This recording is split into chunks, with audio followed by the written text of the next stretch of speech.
back to G'rillaQues around the globe. It's been a while since we've done one of these videos. Today we're doing smoked salmon. It's super easy, gives spectacular results. You're gonna love it, so let's get on with it. Okay, so hot smoking fish. It's dead easy. It does take a bit of preparation though.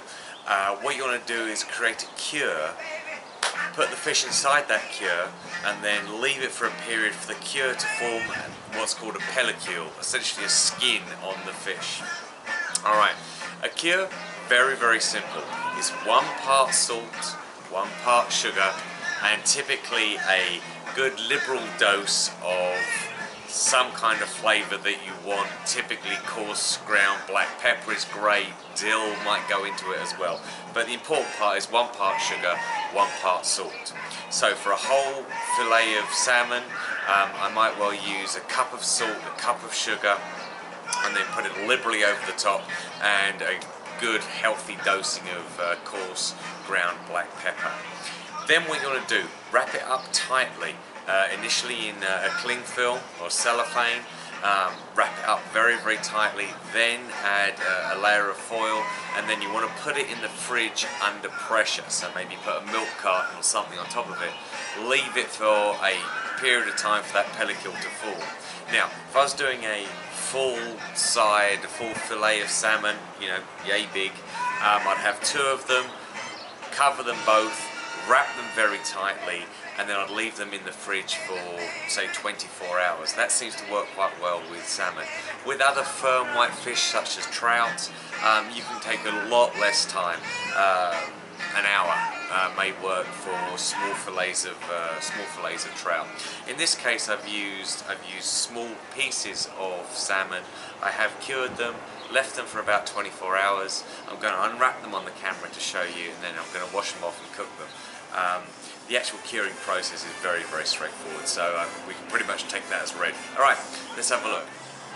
Let's get this salmon open. So you see I've wrapped it in foil.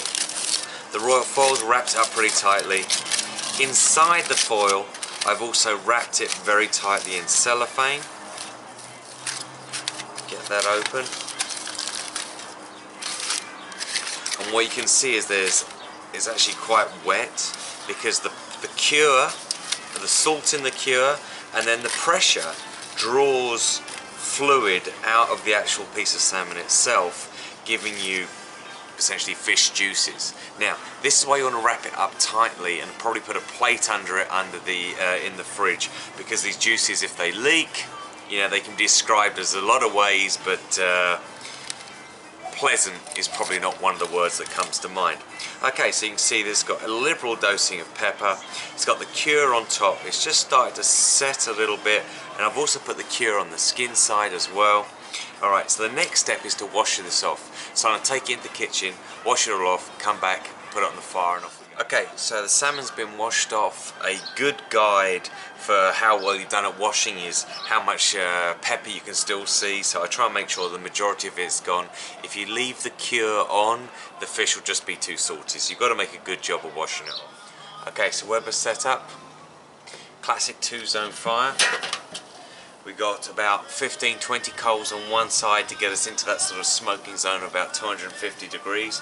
I'm putting 1 small chunk of pecan in there. It does need to be a strong flavoured wood. Okay, the G'rillaQue is here holding the fire back. All the rest of the grill is open for the fish, and I'm just going to literally just place them down. The cure actually also helps prevent the fish skin sticking, so I've got to admit, never had trouble with them sticking. Alright, that's it. Now, the goal internal temperature is about 155 to 160 on these salmon fillets. I'm guessing it's going to take about 20 minutes to 30 minutes to get there, so I'm going to check them in about 20 minutes. Other than that, just going to leave it to get on with it. There is no water in the G'rillaQue, should just add that. This is just, I'm letting it be a hot, dry air, just at about that 250 degrees. Okay, see you in 20. Okay, it's been about 30 minutes, probably getting close to the right temperature now. I just want to finish these things off. They're looking pretty good, I've got to say. One of the things about salmon is you often get the sort of a white a white protein on the surface and a blooming. One of the best ways of keeping that down is either to brine it or use this cure, because the salt actually breaks down some of the proteins that bring the bloom to the surface, and so preventing some of their build-up. Slower cooking does tend to bring them out a little bit faster. Now, last thing I want to do is just move them. Quick check. I just want that crisp skin, so I'm going to put them very gently over the fire for the last couple of minutes. They're around about 150, I'm guessing at this point. So I just want them over that fire because the crisp skin is absolutely where it's at. Alright, see you in a moment. Okay, giving the skin 2 to 3 minutes over the fire. These things are looking delicious. See, beautiful brown skin, not burned. Beautiful brown skin.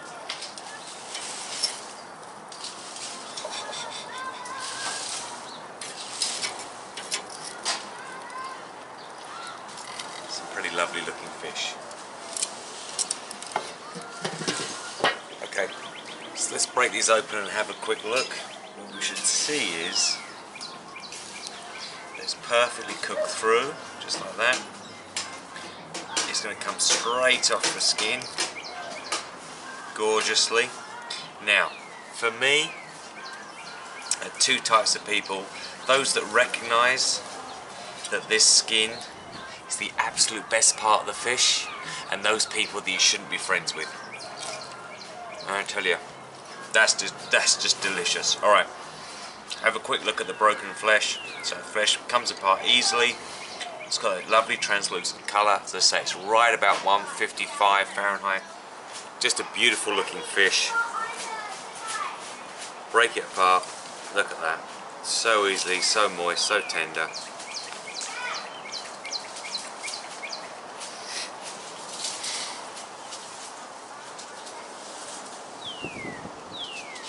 Absolutely magnificent. Magnificent. You must try this. So easy, gorgeous.